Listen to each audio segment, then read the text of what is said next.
today I'm going to share with you some tips and variations for chair pose. So chair pose is a great pose. It's going to strengthen the largest muscles in our bodies, which are our glutes, our quads, and the core. So the front, our abdominals, and our back muscles. All are really helpful in supporting our low back if we get stronger and helping us to do everyday things like just getting up and down from a chair. So I'm going to turn to my side and kind of just explain one of the variations. And we want to start with our feet hip width apart.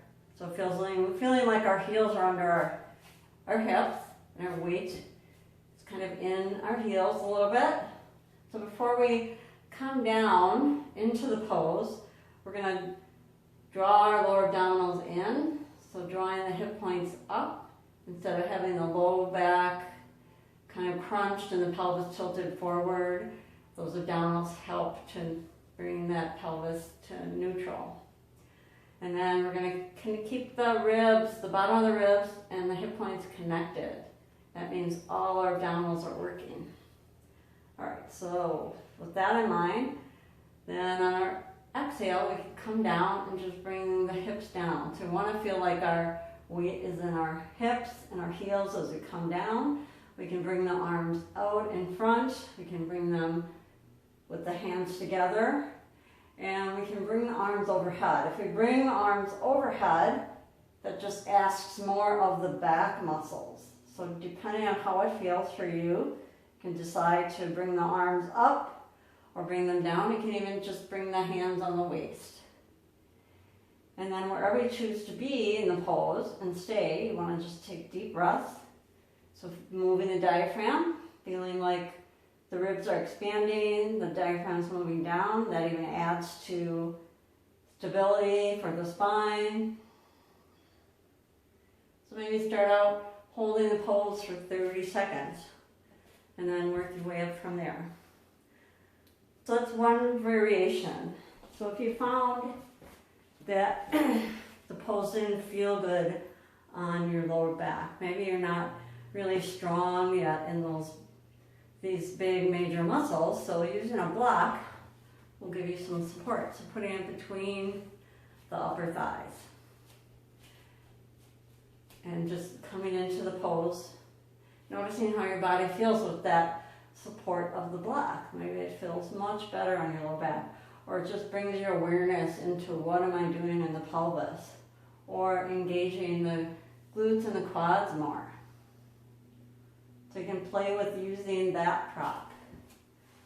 Another prop is to take a strap and use that to kind of bring awareness into the upper body and activate those muscles, because maybe that helps you feel more supported and more grounded into your heels and your hips.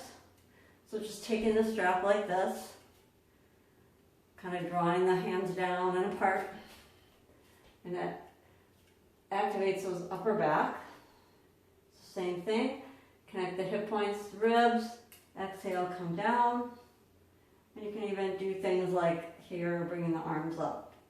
Maybe just adding the strap allows you to add the arms into the pose and feel more stable, like you could hold there.